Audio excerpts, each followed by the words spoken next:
तो आपकी भावनाएँ जो हैं इतनी छोटी भावनाएँ, इतनी हल्की भावनाएँ हैं, जो भावनाएँ आपकी आहत हो जाती हैं। दरअसल जो बौद्ध धर्म के लोग हैं, जो इतनी इनकी विचारधारा जो है, बौद्ध धर्म के लोगों की, बौद्ध धर्म के लोगों की, अम्बेडकरवादी लोगों की, सही मायने में देखा जाए तो जो जो इन 22 प्रतिज्ञाओं को मानता है, वो सच्चा अम्बेडकरवादी होता है और इनको फॉलो करता है।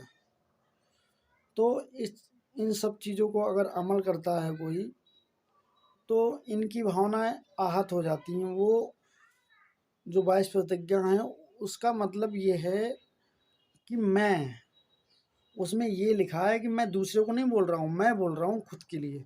वो जो 10,000 लोगों ने लिया था, उन सब ने बोला है कि मैं, मतलब स्वयं, खुद, कि मैं ब्रह्मा विष्णु महेश की पूजा नहीं करूँगा, कि मैं राम कृष्ण को भगवान नहीं मानूँगा।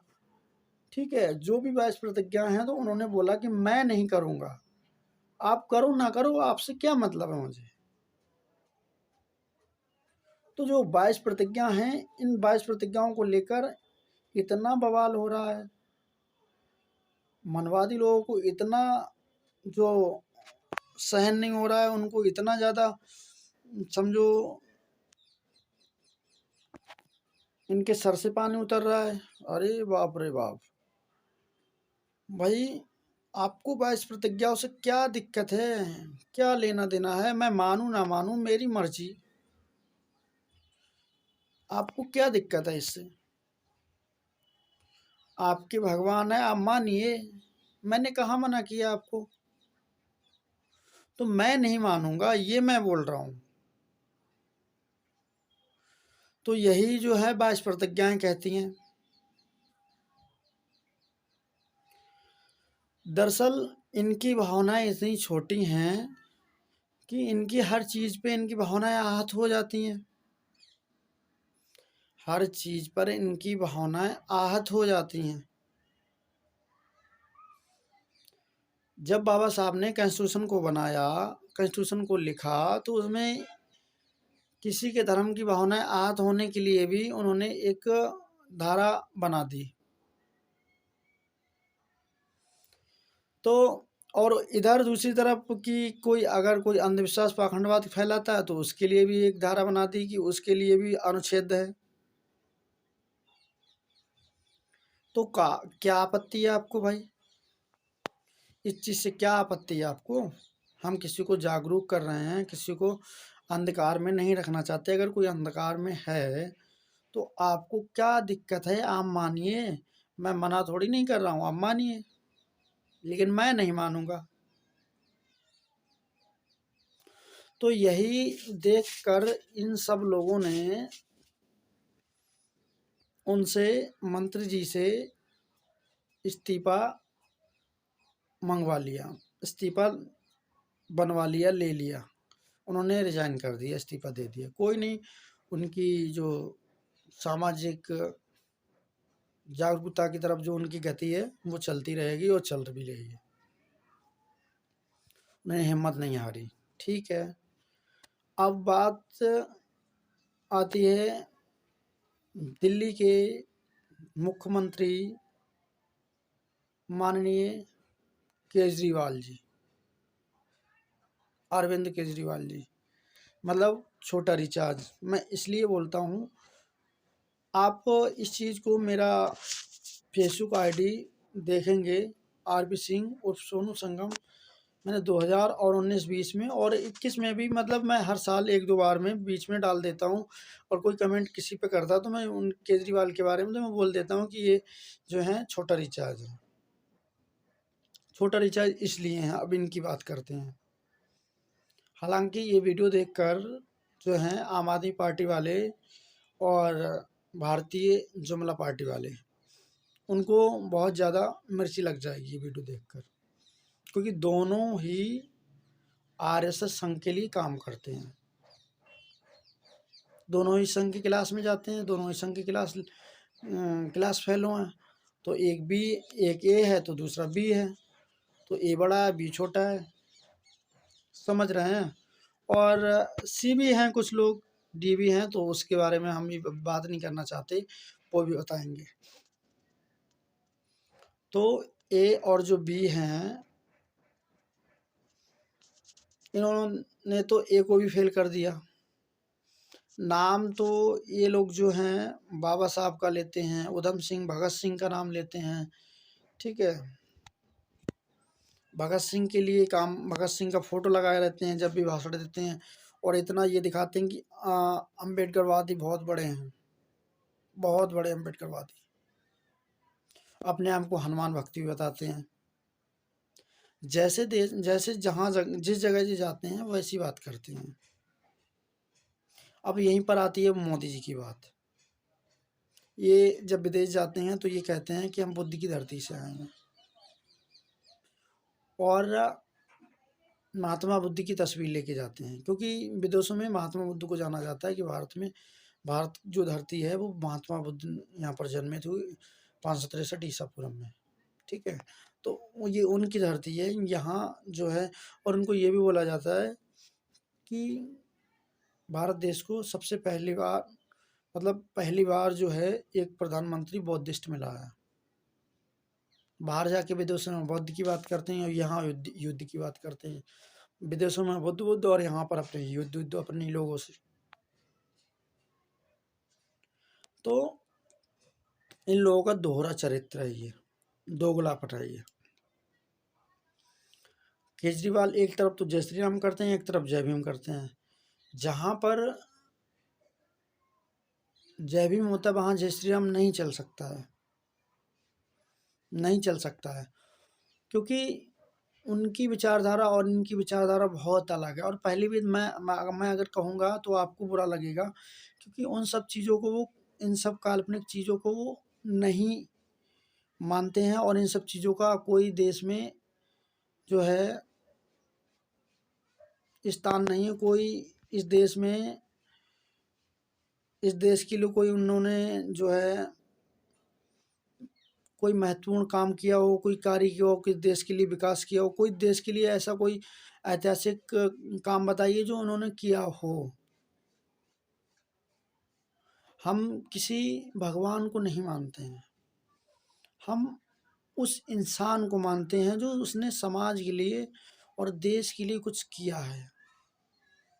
और यही जो है, जो हमारे महापुरुष हैं, देश के रियल और वास्तविक, जो नास्तिक लोग होता है ना, वो वास्तविक चीज़ को मानता है। तो इस देश के जो बहुजन महापुरुष हैं,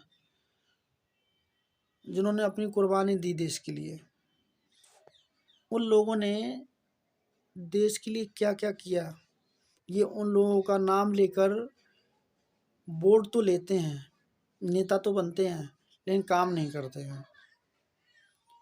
और जब अभी 2000, सॉरी मैं कुछ गलत बोल रहा हूँ, मैं कुछ अभी 2000 की बात नहीं, ये जो अभी 5 अक्टूबर सन 2022 को उन्होंने इस्तीफा दिया था, माननीय राजेंद्र पाल गौतम जी ने, मंत्री जी ने, तो इनके साथ कोई भी खड़ा नहीं हुआ होता। यहाँ तक कि इनके 11 एमएलए जो हैं वो एससी के हैं, इनके 11 एमएलए जो हैं वो एससी के हैं, शेड्यूल कास्ट के हैं, अनुसूचित जाति के हैं, वो भी खड़े नहीं हुए इनके साथ। क्योंकि सबको अपने इस देश के लिए मलाई तो मारनी, इस देश की उनके नाम से मलाई तो मारनी है, लेकिन काम नहीं करना है, केवल उनके नीचे काम करना है ताकि हमारी कुर्सी ना जाने पाए।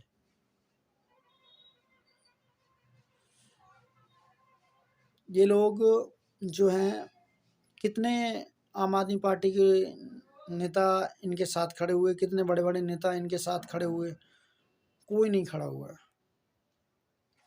संजय सिंह देखो कितनी बड़ी बड़ी बातें करते हैं, वो भी नहीं आए।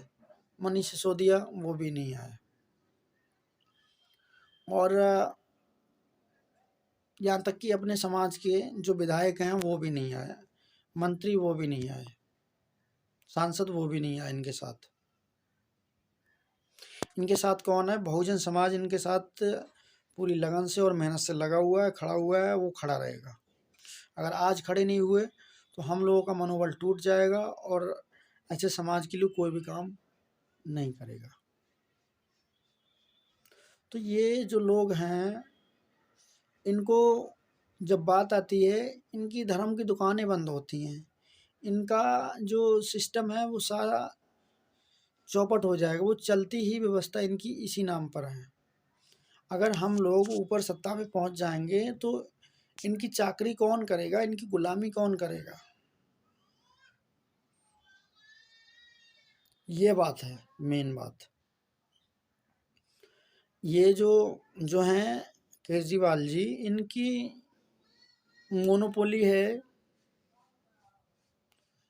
वो कहीं बहुजन समाज के लिए, अनुसूचित जाति और SC ST OBC के लिए वो ऐसी है कि ये इनसे वोट तो लेना चाहते हैं बाबा साहब, और उनके बहुजन महापुरुषों के नाम पर योजनाएं चला देंगे, लेकिन योजनाओं में कोई ऐसा किसी को कोई फायदा नहीं मिलता है। ये तो जो है उनके भी जो है बाप निकले। किनके? ए के, टीम ए के। तो और यहाँ पर बात आती है अपने समाज की। अपने समाज वाले लोग क्या करते हैं कि जब अपने समाज में कोई व्यक्ति किसी के लिए कुछ काम करता है, आगे खड़ा होता है, तो अपने समाज वाले भी आ जाते हैं टांग अड़ाने के लिए कि इसका नाम हो जाएगा, मेरा नाम नहीं होगा, ये फेमस हो जाएगा, ये प्रसिद्ध हो जाएगा, इसे जो है लोग जानने लगेंगे। अगर कोई अच्छा काम करता है तो क्या दिक्कत है? आपको भी हमें साथ देना चाहिए उसका। जब वो साथ होगा तो हम लोगों का राज, हम लोगों का जो जो हम लोग गुलामी में जी रहे हैं, जो लोग हम चाहते हैं, वो हमारा सपना पूरा होगा। हम लोग समझते हैं हम किसी के साथ भेदभाव करने वाले थोड़ी नहीं है, हम किसी के साथ गलत करने वाले थोड़ी नहीं है। आपस में लड़ते रहोगे, मरते रहोगे तो क्या होगा? कुछ नहीं होगा, और सामने वाला वही जो है दूसरा फायदा ले जाएगा। अच्छा, मुझे एक कहानी याद आई, एक छोटी सी कहानी याद है। मैं जब छात्रावास में, सन 2012 की बात है, BA में हुआ करता था, BA फर्स्ट ईयर की बात है। तो हमारे अधीक्षक जी छात्रावास के महोदय जी, उन्होंने एक कहानी सुनाई थी छोटी सी, और वो कहानी रियल बहुत अच्छी ठीक बैठती भी थी और थी भी। खाना जो मैस में खाना मिलता था वो बनता था, तो उसी के ऊपर ठीक थी। तो हमारे छात्रावास, हमारा बहुत छोटा छात्रावास था, 10 कमरे थे, एक कमरे में 6 लोग रहते थे, टोटल 60 लोग रहते थे। तो उन 60 लोगों से सबसे पूछा गया कि आप लोग ये बताइए, आप लोगों को क्या क्या खाना है। जिसकी संख्या ज़्यादा हो जाएगी वही खाना बनवा दिया जाएगा। ठीक है, हो गए सभी राजी इस बात पे। तो उन लोगों ने, सबने अलग अलग खाना दिया, डिश अलग अलग बता दिए, 20 तरीका के डिश बता दिए। लेकिन 20 तरीका के डिश बता दिए। किसी के 4 आए थे, किसी डिश के 5 आए, किसी के 6 आए, किसी के 4, किसी के 8। लेकिन उन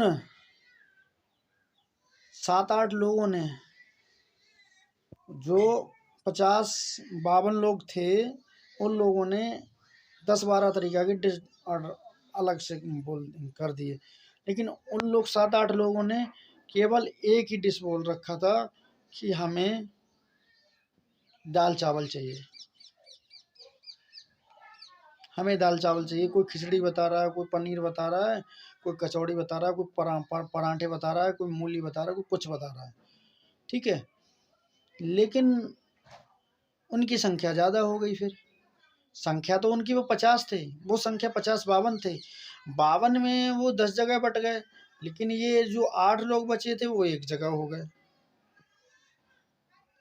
तो वो 5-5, 6-6, 4-5, 4-4, 5 पे रह गए, ये 8 हो गए, एक जगह हो गए। तो खाना किनके पसंद का बना फिर? दाल चावल इनके पसंद का बना।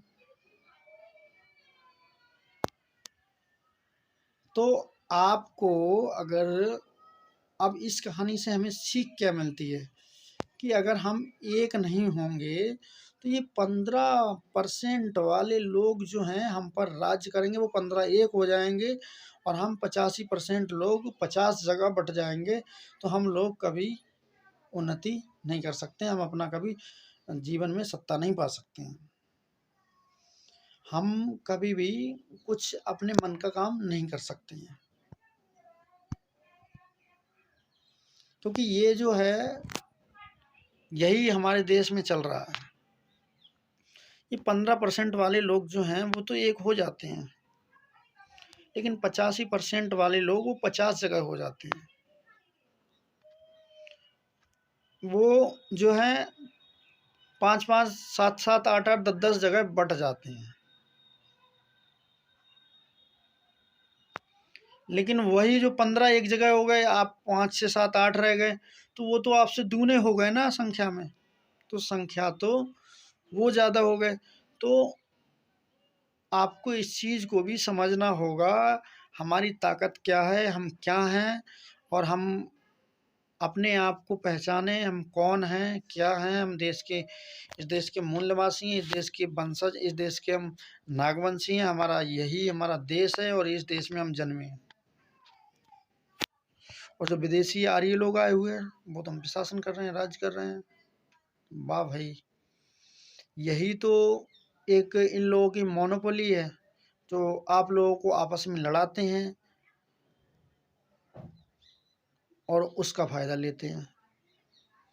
अगर ये जाटव, यादव, खटिक, धोबी, पासी, लोहार, चूड़ी, चमार जो भी है, कश्यप, ऐर, गुजर, गडरिया जो भी है, मतलब बहुत सारी जातियां हैं, 7,643 जातियां हैं। तो उन सब जातियों को अलग अलग एक दूसरे को उस जाति के प्रति ऐसी भावना पैदा करता है ताकि ये लोग एक ना हो पाए और हम लोग इसका फायदा लेते रहें। ये मेन पॉइंट है, इस बात को समझिए। आने वाले समय में अगर हम लोग एक नहीं हुए तो ये लोग जो हैं हम लोगों पे वही जुल्म जाती करेंगे जो पहले करते थे, और इसके लिए आप तैयार रहिए। इसलिए आप लोग सुधर जाओ, समय है संभल जाओ। और ऐसे ऐसे जो राजनीतिक लोग हैं जो बाबा साहब के नाम पर, बहुजन महापुरुषों के नाम पर आपसे वोट तो लेते हैं लेकिन आपके लिए काम कुछ नहीं करते हैं। और फिर हमें काम करने के लिए क्या, हम तो इतनी संख्या में हैं तो हम तो खुद अपना राजा चुन सकते हैं, हमें दूसरे के घर में झांकने की क्या ज़रूरत है। ये बात है मेन। तो आप लोग इस चीज़ को अमल करिए। इसीलिए मैं बोल रहा था कि छोटा रिचार्ज है और ये संघ के लिए काम करते हैं। इन्होंने खुद भी बोला है कि मैं देश के लिए, मैं सॉरी, इन्होंने खुद बोला है कि मैं देश के लिए जो है उस मुकाम पे लेके जाऊंगा जो किसी ने सोचा ना हो। वो तो ले ही जाएंगे जब हम लोग एक नहीं होंगे। 85% लोग खाली नाम के हैं। सब लोग तो अपने अपने जाति के लिए काम करते हैं, सब लोग तो अपने आप को ऊंचा मानते हैं। वो हमसे बड़ा, वो हमसे छोटा है, वो हमसे छोटा है, वो हमसे छोटा है। तो हमारे से ये बड़ा थोड़ी नहीं, हमारे से छोटा है जाति में। जब तक ये जाति भेदभाव खत्म नहीं होगा, एक दूसरे को बड़ा मान के एक दूसरे को माला पहनाते रहेंगे, एक दूसरे को मान के उसका वो करते रहेंगे। हमें इंसान का इंसान से रिश्ता जो होता है, जो होना चाहिए, वो रखना चाहिए, ना कि किसी को हमें भगवान बनाना चाहिए। फिर भगवान अगर हम किसी को बनाते हैं, फिर वो उसकी पूजा होने लगेगी, फिर उसकी विचारधाराओं को मानने लगेगा, फिर लोग, फिर चाहे वो उसकी विचारधारा कितनी गलत क्यों ना हो। मतलब आप मेरी बात को समझ रहे हैं कि मैं ये नहीं कह रहा हूँ कि अगर किसी की विचारधारा अगर ठीक है, अच्छी विचारधारा है, तो उसको पूजो ना, उसकी विचारधारा पे अमल करो और उसकी विचारधारा को फैलाओ, जन-जन तक पहुँचाओ, ताकि हमारा देश विकसित हो, हमारा देश तरक्की करे और हम लोग जो हैं समृद्ध हों। और इसीलिए हम ये कहने के लिए आए, बोलने के लिए आए, माफ़ करना भाइयों, मैंने इतना बोला, कुछ लोगों को बुरा भी लगेगा। मैंने क्या गलत बोला उसके लिए भी आप मुझे कमेंट कर सकते हैं, बोल सकते हैं। लेकिन सही मायने में देखा जाए तो अपने बहुजन समाज के ही लोग इतने ज़्यादा आपस में लड़ते हैं, एक-दूसरे से वो करते हैं, लेकिन जब तक हम बहुजन समाज, इस देश का नागवंशी, इस देश का मूल नाम, सत्य शोधक समाज, जो विज्ञानवादी सोच का व्यक्ति है, और जब तक व्यक्ति विज्ञानवादी सोच का व्यक्ति है और नहीं भी है बहुजन समाज का, अगर उसको जानकारी नहीं होगी, जब जानकारी नहीं करोगे, उसको नहीं बताओगे, तो कैसे वो समझेगा इस चीज़ को? तो समझाओ, बताओ, ताकि इस बारे में ये लोग समझें और जानें कि हमारी ताकत क्या है, हम असली कौन हैं, हमारा वजूद क्या है इस देश में। इसी के साथ आप सभी लोगों को मेरा नमो बुद्धाय, जय भीम, नमस्कार, आदाब, सत श्री अकाल। वीडियो अगर अच्छा लगा हो तो वीडियो को शेयर करें, लाइक करें, कमेंट करें। बाबा साहेब जी ने जो 22 प्रतिज्ञाएं ली थी, उन 22 प्रतिज्ञाओं को जो है एक बार फिर से दिल्ली में जो है देश आज़ाद होने के बाद, अर्थात 14 अक्टूबर 1956 के बाद बाबा साहब के द्वारा जो ली गई 22 प्रतिज्ञाएं, उन प्रतिज्ञाओं को दोबारा से ऐतिहासिक रूप में जो है 10,000 लोगों ने बौद्ध धम्म दीक्षा ग्रहण की और बौद्ध धम्म शरण में गए। तो ये वीडियो वायरल हुआ, सोशल मीडिया, यूट्यूबर और तमाम चैनल वाले वहाँ मौजूद रहे, लाइव भी चला था प्रोग्राम। जैसे ये वीडियो बाहर निकला, मंदवादियों तक पहुँचा, इस देश के मनवादी लोग, मनवादी विचारधारा के लोग और जो वर्ण व्यवस्थावादी लोग, मनवादी सोच के लोग, जो जातिवादी सोच के लोग, जो इस देश में जातिवाद बनाए रखना चाहते हैं, मानवता और समता भाईचारा की अगर कोई बात होती है तो उनको बौखलाहट होती है। तो जो 5 अक्टूबर को ये जो आम आदमी पार्टी के मंत्री जी राजेंद्र पाल गौतम जी ने ये प्रोग्राम का आयोजन किया, उसके बाद अगले दिन उनको बिना एफआईआर के नोटिस आया 12 बजे। 2 बजे उन्हें बुला लिया गया पहाड़गंज थाने में और बिठा लिया गया थाने में और उनसे पूछताछ की। उन्होंने बोला कि मैं जाऊं, तो उनसे सवाल भी पूछते रहे और कुछ सवाल थे उनके द्वारा बताए गए थे, जो कि देश के लिए कुछ जो ऐसे अराजक तत्व होते हैं, उन लोगों के कहने पर भाजपा नेता के कहने पर और जो आरएसएस संघ के लोगों के कहने पर उन लोगों ने उनको बिठा लिया और उनसे सवाल जवाब किए। बोले कि लिखित में ले लो उनके सवाल जवाब। तो सवाल उनसे किए गए थे कि आपने ये जो प्रोग्राम किया, इसका जो आयोजन किया, तो इसकी जानकारी क्या दिल्ली के मुख्यमंत्री अरविंद केजरीवाल को थी? उन्होंने बोला नहीं, इसकी जानकारी उनको नहीं थी। तो ये आपने उनसे परमिशन लेके किया था या उनको बता के गए थे क्या? बोले कि नहीं, ये मेरा पर्सनल व्यक्तिगत प्रोग्राम था। ठीक है। उसके अलावा बहुत सारे सवाल जवाब हुए थे। बोले जो आपने 22 प्रतिज्ञाएं ली हैं, इन 22 प्रतिज्ञाओं में जो सारी चीज़ें हैं वो कितनी प्रासंगिक हैं, मतलब कितनी लागू होती हैं। उन्होंने बोला कि देश में लोगों को मूंछ रखने पर मार दिया जाता है, घोड़े पे चढ़ने पर मार दिया जाता है, यहाँ तक कि पानी का घड़ा छूने पर मार दिया जाता है। तो ये जाहिर सी बात है कि जातिवाद आज भी देश में बना हुआ है, और ये जातिवाद जो है हिंदू धर्म में ही है। हिंदू धर्म में ही हम लोग नीच हैं, ऊंच हैं, छोटे हैं, बड़े हैं, भेदभाव है।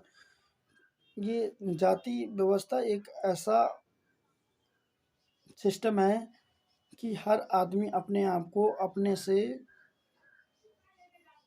नीचे वाले से बड़ा मानता है, नीचे वाले से हमेशा बड़ा मानता है, इसलिए वो अपने से नीचा समझता रहेगा दूसरे को, तो अपना बड़ा मानेगा, तो जातिवाद कभी ख़त्म ही नहीं होगा।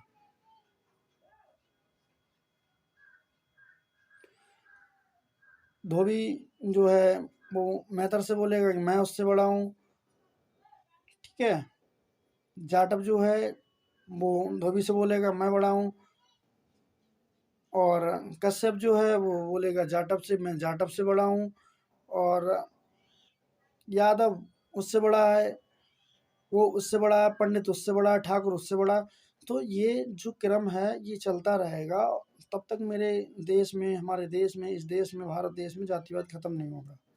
और इस जातिवाद का जहर जो है ये दिन प्रतिदिन बढ़ता जा रहा है। लेकिन ये जो बौद्ध सभाएं होती हैं, महासम्मेलन होते हैं, इसमें कितनी चीज़ों को अमल किया जाता है। मंच पे तो हर कोई बोलता है, मंच पे तो हर कोई लंबे लंबे भाषण देता है, लेकिन असल जीवन में वो कितने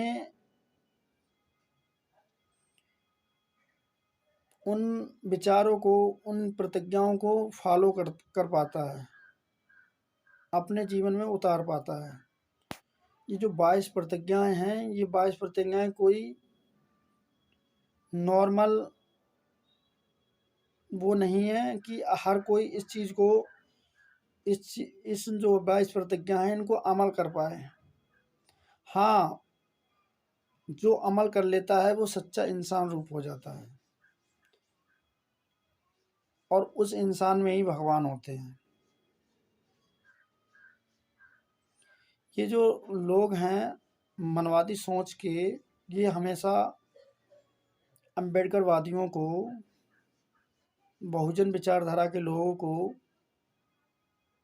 गाली देते रहते हैं, उल्टा सीधा बोलते रहते हैं, आतंकवादी बोलते रहते हैं, नक्सलवादी बोलते रहते हैं, पीएफआई का फंड लेने वाले बोलते रहते हैं, ठीक है। लेकिन अम्बेडकरवादी जो सच्चा अम्बेडकरवादी होगा, मैं नकली अम्बेडकरवादी की बात नहीं कर रहा हूँ, वो देश में समता, बंधुता, भाईचारा, मानवता की बात करेगा। इस देश में किसी के साथ कोई गलत नहीं होने देगा, सही मायने में अगर देखा जाए तो। लेकिन यहीं अगर हम दूसरे किसी अन्य धर्म विचारधारा से जुड़ते हैं तो वहाँ पर कलम की बात ना कर कर वहाँ पर तलवारों की बात की जाती है। ये सिखाया जाता है ऐसे मैंने कितने संगठन देखे हैं जिनमें तलवारें चलाना सिखाया जाता है। उन तलवारों का हमारे जीवन में क्या महत्व है, हम उन तलवारों से क्या करेंगे, हमारा जीवन सुधरेगा उनसे। ये जो 22 प्रतिज्ञाएं हैं, इन 22 प्रतिज्ञाओं को लेकर अगर कोई व्यक्ति अपने जीवन में अमल करता है, इनमें 22 में तो नहीं मैं बोल रहा हूँ, अगर आदि भी प्रतिज्ञाएं लेता है और इसमें से अमल करता है तो वो इंसान तो हो ही जाता है, असली वाला इंसान। खैर इन सबको छोड़ो, लेकिन ये जब 22 प्रतिज्ञाओं की बात आती है तो मनवादियों को, जो धर्म के ठेकेदार हैं, खासकर जो हिंदू राष्ट्र बनाने की बात करते हैं, वो उन लोगों को इतनी चढ़न होती है, इतनी बौखलाहट होती है, इतना पगलाए जाते हैं कि जो हमारे देश में अंधविश्वास पाखंडवाद फैला हुआ है, वैज्ञानिक दृष्टि से देखा जाए तो इन सब चीज़ों का कोई मोल नहीं है हमारे जीवन में, इन सब चीज़ों का कोई मतलब नहीं निकलता है। ये सिर्फ ढोंग, पाखंड, आडंबर और सामाजिक रीति रिवाज, क्रूतियाँ, ये कुछ नहीं है। ये सिर्फ और सिर्फ अपने धंधे के लिए, अपनी धर्म की दुकानों को चलाने के लिए बनाया गया है, ताकि लोग अंधकार में रहें, शिक्षित ना हो, संगठित ना हो, पढ़े लिखे ना, और ये इसी में वो उलझे रहें और हमारी दुकान चलती रहे। जब लोग जागरूक हो जाएंगे, शिक्षित हो जाएंगे, जागरूक हो जाएंगे, समझदार हो जाएंगे, तो इस देश के लिए जो है बेवकूफ़ कौन रहेगा, हमारी दुकान कैसे चलेगी। कभी अंधविश्वास पाखंडवाद की बात होती है ना, तो ये लोग जो हैं, ऐसा इन लोगों को फील होता है, ऐसा महसूस कि हमारे आगे की खाते समय की थाली आगे से हटा ली हो, ऐसा इन लोगों को लगता है। क्योंकि इन सब चीज़ों में इन लोगों ने देखा है कि अम्बेडकरवादी लोग जो होते हैं, सच्चे अम्बेडकरवादी की बात कर रहा हूँ मैं, अम्बेडकरवादी और बौद्धिस्ट। चलिए यहाँ पर मैं बौद्धिस्ट और अम्बेडकरवादी की बात करता हूँ। अम्बेडकरवादी जो है, सही मायने में देखा जाए तो बाबा साहब ने बौद्ध धर्म को अपनाया था, मरते समय, मरने से पहले अपनाया था, और उन्होंने ये भी प्रण लिया था और ये भी समाज को बताया था, ये भी देश को बताया था कि जो बौद्ध धर्म है वो इस देश में सर्वश्रेष्ठ धर्म है, और इस देश में नहीं, 57 देशों में ये जो बौद्ध धर्म कोई धर्म नहीं, ये एक विचारधारा है जो मानव को मानव से जोड़ती है। यहाँ कोई छोटा बड़ा नहीं है, कोई जातिवाद नहीं है, कोई जो है यहाँ पर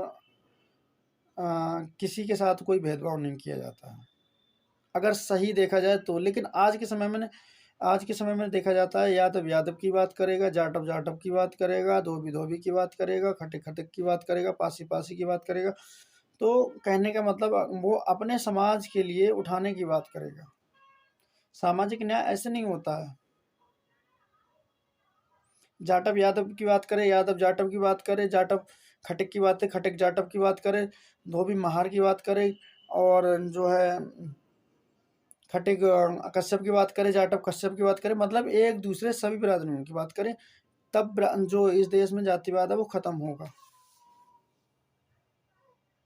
इन लोगों ने सिर्फ और सिर्फ, जैसे बहुत से लोग क्या बोलते हैं कि मतलब मैंने देखा अक्सर जय भीम नमो बुद्धाय बोलते चले जाते हैं लोग। चलिए ठीक है, जय भीम नमो बुद्धाय बोलते हो, इससे कितना जीवन में सुधार होता है। और हमारे देश में जो जय भीम नमो बुद्धाय बोलने से, जहाँ पर जय श्री राम कोई बोलता है तो वहाँ पर तो बोलना बनता है, चलिए जय भीम नमो बुद्धाय बोल दिया, ठीक है।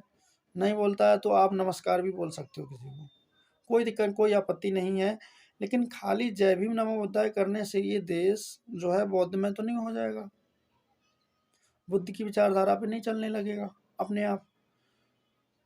बुद्ध ने कहा था कि कोई भगवान नहीं है, यहाँ तक कि मैं भी, मुझे भी भगवान ना बनाओ। अगर आप किसी को इतना ज़्यादा भगवान मतलब उनको आ, उन उनको भगवान बना देते हो, उनकी विचारधारा को जो है ख़त्म कर देते हो, अगर किसी की पूजा करने लगोगे तो वो भगवान बन जाएगा, भगवान बन जाएगा, तो ज़ाहिर सी बात है उसकी विचारधारा ख़त्म हो जाएगी। तो विचारधारा को हमें जीवित रखने का आ, जो है आगे बढ़ाने का काम करना चाहिए। जब विचारधारा आगे बढ़ेगी तो हमारा देश तरक्की करेगा, हमारा समाज तरक्की करेगा। क्योंकि उनकी क्या विचारधारा थी, बाबा साहब की क्या विचारधारा थी, बहुजन महापुरुषों की क्या विचारधारा थी, पेरियार पेरियार लाला सिंह यादव जी ने क्या बोला, क्या कहा था, मतलब उनकी क्या विचारधारा थी। इरोट वेंकट रामास्वामी पेरियार नायकर जी, ठीक है, उनकी क्या विचारधारा थी। तो एक तरीका से अगर देखा जाए, अगर कोई व्यक्ति नास्तिक होता है, कोई व्यक्ति नास्तिक होता है तो वो जो है किसी धर्म में विश्वास नहीं करता है। और बौद्ध धर्म की बात होती है तो ये धर्म, बौद्ध कोई धर्म नहीं है, ये एक विचारधारा है कि नास्तिक होना ही विज्ञान को बढ़ावा देना है, मतलब विज्ञान की ओर चलना, विज्ञान की ओर बढ़ो। लेकिन आज के समय में देखा जा रहा है कि हिंदू धर्म, मुस्लिम धर्म, अन्य धर्म, हिंदू धर्म, मुस्लिम धर्म, जैन धर्म, ईसाई धर्म, पारसी धर्म, सिख धर्म, जो अन्य धर्म है, इन धर्म को मिलाकर इन धर्म जैसे और धर्मों में हो रहा है, वैसे ही मुझे लग रहा है कि बौद्ध धर्म को भी लोग बना देंगे। हालांकि हमें हमें अपनी विचारधारा को जीवित रखना है। धर्म कोई भी हो, लेकिन अगर जो धर्म अपने से समान व्यक्ति को, अपने से इंसान को, व्यक्ति को अगर किसी को छोटा बड़ा सिखाता है तो वो धर्म नहीं होता है। और ये धीरे धीरे जो है अन्य धर्मों की तरह हो जाएगा अगर ऐसे किया जाएगा तो। लेकिन इसकी क्या आइडियोलॉजी थी, क्या इसकी दे मतलब वो इस धर्म की, बौद्ध धर्म जो बोलते हैं, ये एक धम्म है, इसमें कुछ दी हुई क्या बोलते हैं प्रतिज्ञाएं हैं, कुछ हमारे देश के लिए ऐसी बातें हैं जो अमल करने पर सभी लोगों का उद्धार हो सकता है उन सब चीज़ों को लेकर।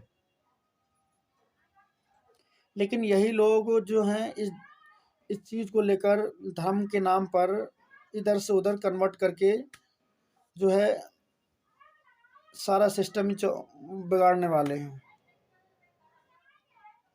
अब मेरी बात को आप समझ रहे हैं मैं क्या कहना चाह रहा हूँ, कि अगर किसी व्यक्ति को अगर हम ज़्यादा दर्जा देते हैं, किसी को भगवान बनाते हैं, तो उसकी विचारधारा ख़त्म हो जाती है। उनकी विचारधारा को आप पढ़िए, उनको पढ़िए, ना कि उनकी पूजा करने की ज़रूरत है। हमें पूजा करने की ज़रूरत नहीं है, हमें सिर्फ़ और सिर्फ़ उनकी विचारधारा को अमल में लाने की ज़रूरत है और उनकी विचारधारा को फैलाने की ज़रूरत है, उनकी विचारधारा को देश में जो है घर-घर तक पहुँचाने की ज़रूरत है। देखिए, बौद्ध लगाने से कोई बौद्धिस्ट नहीं हो जाता है। मैं अगर बौद्ध ना लगाऊँ और मेरी विचारधारा बौद्ध विचारधारा है तो मैं क्या बौद्ध नहीं कहलाऊँगा? और मैं अगर बौद्ध लगा लेता हूँ और मेरी विचारधारा जो है हिंदुत्ववादी विचारधारा है और मैं उन सब चीज़ों को फॉलो करता हूँ जो इस धर्म के विपरीत है, तो हम कैसे बौद्ध हुए?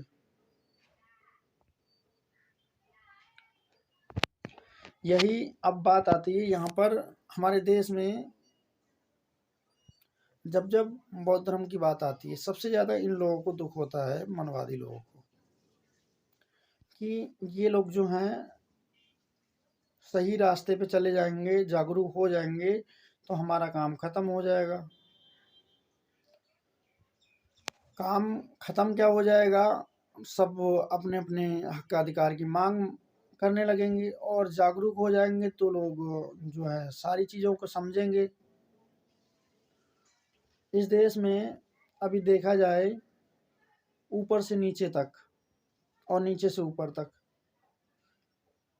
चाहे किसी विभाग में देख लो और चाहे किसी जगह पर देख लो, जो मनवादी सोच के हैं, जो वर्ण व्यवस्था, वर्णवादी सोच के लोग रहते हैं, जो जातिवादी सोच के लोग हैं, जो हिंदुत्ववादी लोग हैं, हिंदुत्व को मानने वाले हैं, वो इस देश में उच्च उच्च स्थानों पर बैठे हुए हैं। और ये लोग बोलते हैं कि हिंदू धर्म खतरे में है और हिंदू राष्ट्र बनाने की बात करते हैं। अच्छा, अब मुझे एक चीज़ बताइए, हिंदू धर्म खतरे में है, हिंदू धर्म खतरे में कैसे है? जब 700 साल मुगलों ने शासन किया, ठीक है, तो खतरे में नहीं गया। 60 से 70 साल कांग्रेस ने राज किया, तब नहीं खतरे में था हिंदू। अब 7 से 8 साल में ये देश उन लोगों के हाथ में है जो इस देश को ख़त्म करने की कगार पे हैं, ख़त्म करना चाहते हैं, इस देश के लुटेरे हैं। और वही लोग जो हैं, इन लोगों को समाज को, जनता को ये बताते हैं कि हिंदू धर्म खतरे में है। किस चीज़ का खतरा है आपको?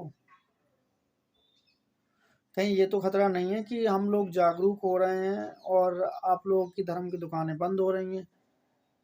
ये देश जो है विज्ञान पे चलने लगा है और विज्ञान से चलता है और चलता रहेगा, क्योंकि इस देश में विज्ञानवादी सोच के लोग जो हैं विकसित हो रहे हैं और इन लोगों की संख्या बढ़ रही है, इसलिए इनको खतरा है, इनके धर्म को खतरा है। और ये जो है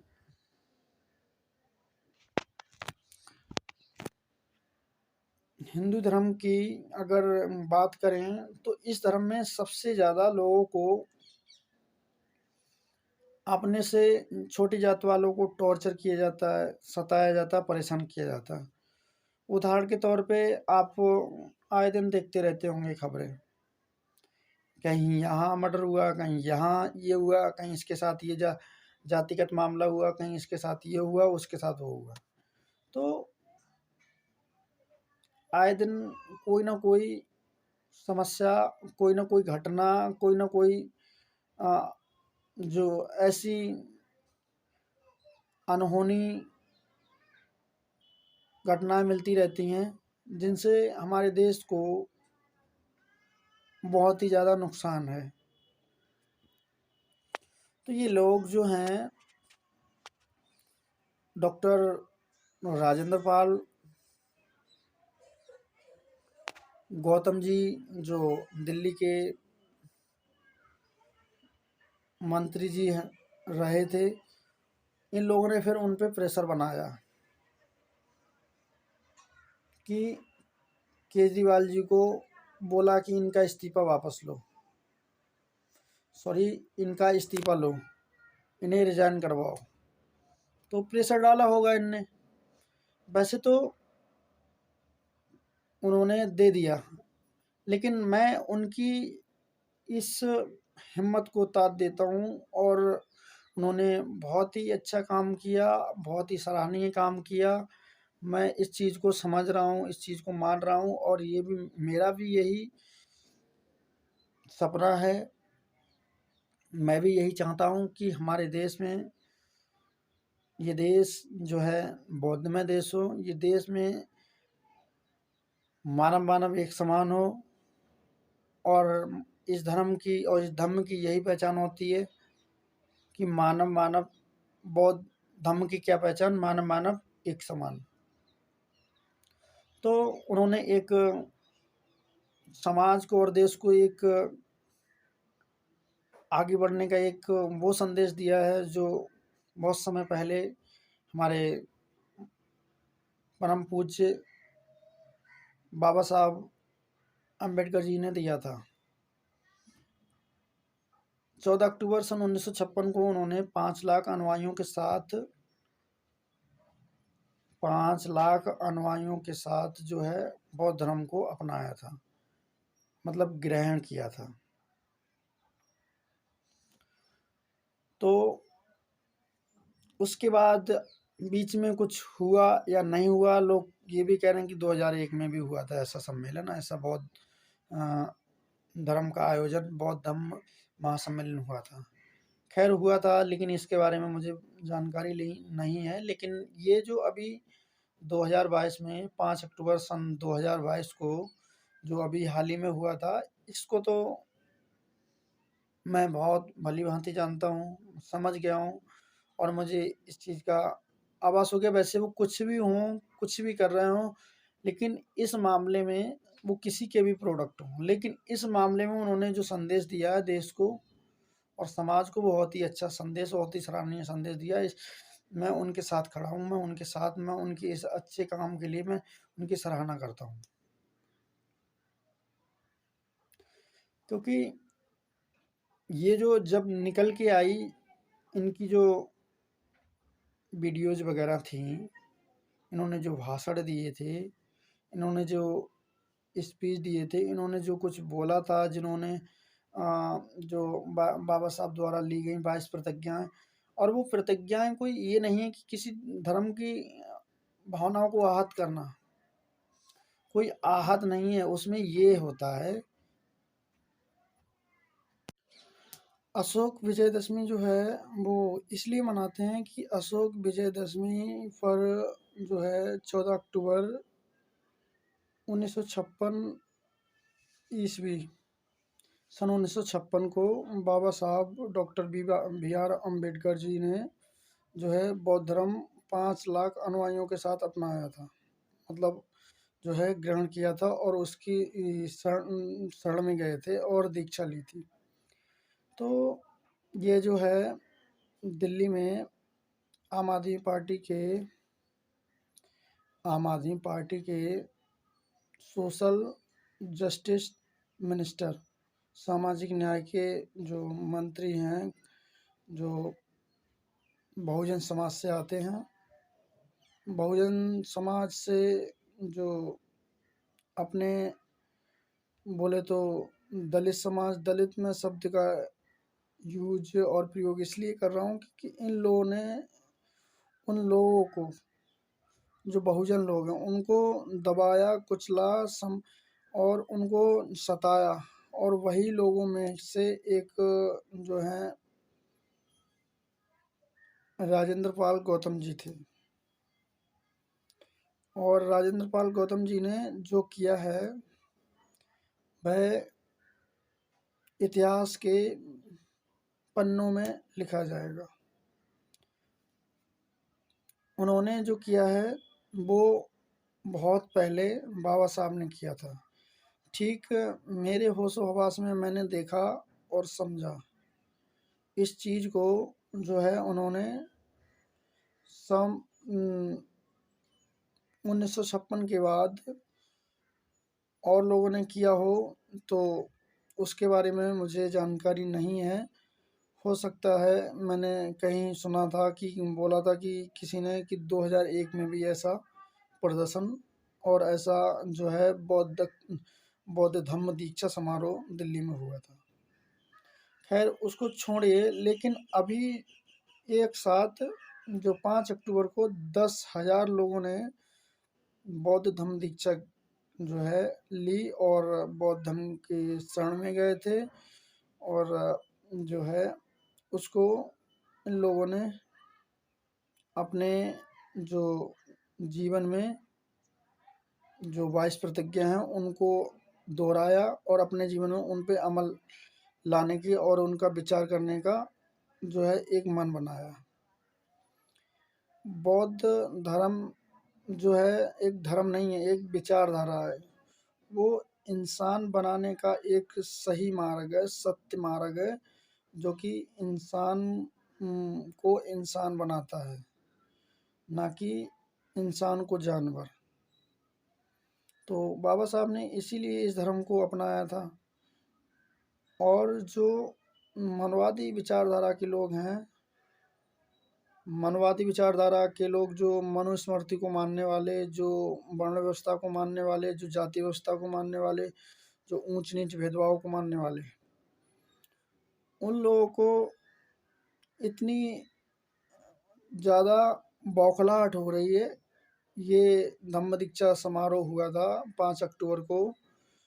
उसके बाद हालांकि 9 अक्टूबर को लखनऊ में भी हुआ था, अन्य कई राज्यों में हुआ था, कानपुर में हुआ था, बहुत जगह हुआ था। ठीक है, बिहार में भी हुआ और हरियाणा में, पंजाब में, चंडीगढ़ में, राजस्थान में होने की तैयारी भी है। तो उस सबको छोड़िए, लेकिन 5 अक्टूबर की बात क्या रही कि इन्होंने धम्म दीक्षा समारोह किया। उसके बाद जो है इन्होंने फिर जो है, साथियों नमस्कार। साथियों, आजकल एक मुद्दा बहुत ही तूल पे चढ़ा हुआ है, और मुद्दा कुछ नहीं है वो।